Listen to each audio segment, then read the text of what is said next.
Good evening, everyone, and thank you, Mr. President, for giving me the opportunity to speak on such a divisive topic in our historic chamber. Tonight, as I'm sure you're aware, we are debating whether so-called woke culture has gone too far. This motion is a bit of a strange one, given that our very own Oxford English Dictionary defines the term woke as well-informed, up-to-date, and alert to racial or social discrimination and injustice. If we take this definition as given, it's a bit confusing to me how someone could possibly argue that these ideals have gone too far. The opposition tonight, however, will try their hardest to argue that the word woke has taken on a completely different meaning. One representing censorship, oppression, and snowflake Gen Z students being brainwashed by the evil left-wing education system. The phrases freedom of speech and cancel culture are ones that we passed around casually tonight, surely with little explanation of what they mean or entail in true scaremongering fashion. I will make two main points tonight.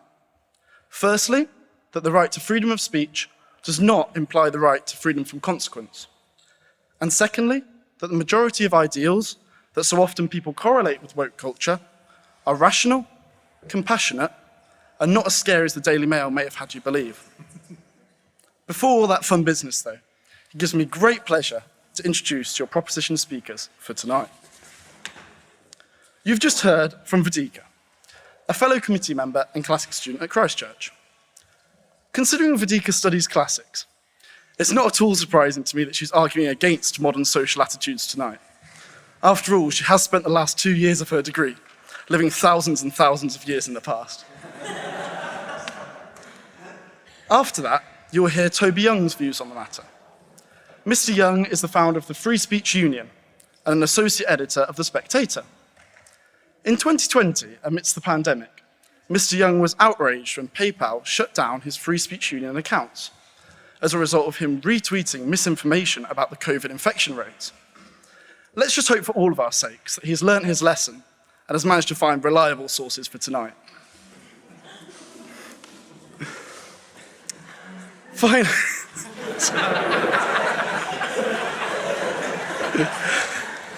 next you'll hear from Tommy Wen, a committee member from Teddy Hall. It's really great to see Tommy here in the flesh, and actually quite a new experience, given that he was nowhere to be seen when we were all working on the term card during the VAC. Finally, you'll hear from Konstantin Kaisen, a satirist, podcaster, author, and political commentator. Mr. Kaisen made headlines in 2018 when he refused to sign a university behavioural agreement form, prohibiting jokes about sensitive social issues. He's a perfect fit for the Oxford Union, as he is no stranger to debating controversial topics and asking the biggest questions of our time. For example, only a couple of weeks ago, he sparked a furious debate on Twitter when he made the unbelievable claim that Marmite was the work of the devil. Mr. President, these are your guests, and they are most welcome.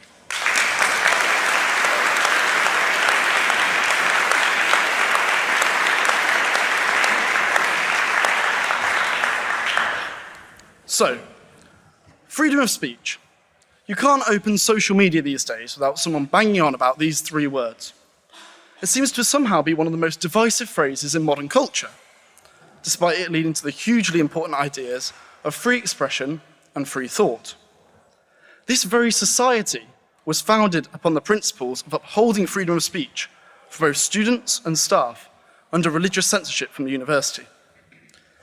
It may be surprising to some of you that even though I find myself on this side of the aisle, I believe freedom of speech is fundamental to the functioning of a society and the basis for cultural progression. However, the issue we find with freedom of speech these days is the majority of people do not seem to understand the simple fact that freedom of speech does not imply freedom from consequence. Here's how I see it. Anybody here is well within their rights to stand up and shout abuse at a bouncer in a queue. However, that does not mean that you should later expect to be allowed into the club. Kanye West was well within his rights to make anti-Semitic comments on Twitter, as were Adidas when they abandoned him and took away a huge chunk of his earnings. In the case of social media, Everybody here is well within their rights to tweet exactly what they think on every single social issue out there. However, a future employer is also well within their rights to judge you for it and act accordingly. It's a good system, and one that I would argue is responsible for much of the progression of social attitudes we've seen. You say your thoughts on something. If it makes reasonable sense and the majority of society agrees, it becomes accepted. If not, it gets rejected. This is the process through which attitudes and cultures change. The issue I'm sure the opposition will have tonight, however, is with the part of this process that involves rejecting thoughts. The process of rejecting thoughts that simply don't go along with the woke left snowflake radical agenda. Which leads me on to my next point. How radical really are the views associated with the word woke? A poll from YouGov in mid-2021 did some research into what views people most commonly associate with the word woke. Topping the list of evil, radical, woke sins were the support of Black Lives Matter, equality for LGBTQ+, and the removal of statues of slave traders. I don't know about you guys, but to me, these don't sound diabolical or evil in any way. What about this has or can go too far?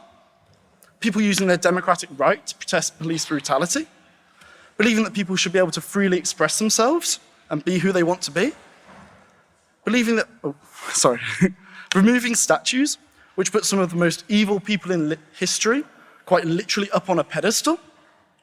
I'd hope the majority of you would agree that these views are not extreme or dangerous. If this is what people associate with so-called woke culture, then to me, the definition of the word woke has not changed one bit.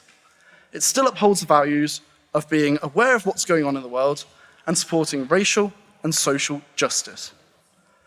The real truth of the matter is that this word has been appropriated from its original foundation in the civil rights movement through right-wing, bigoted rhetoric into a buzzword that can be deployed in 10-second TikToks to radicalize young people into supporting outdated, illogical, and harmful social attitudes. We need to reset and reclaim this word for what it actually means, not the political tool that the right wing has turned it into. With that, I'll conclude. Both the very definition of woke culture given by the dictionary and the common attitude among the public state that this phenomena is not what the Daily Mail wants you to believe. It still very much stands for believing in equality, freedom, and acceptance. Without these values, we are nothing. Therefore, I urge you all to vote down this motion tonight and walk out the no door. Thank you.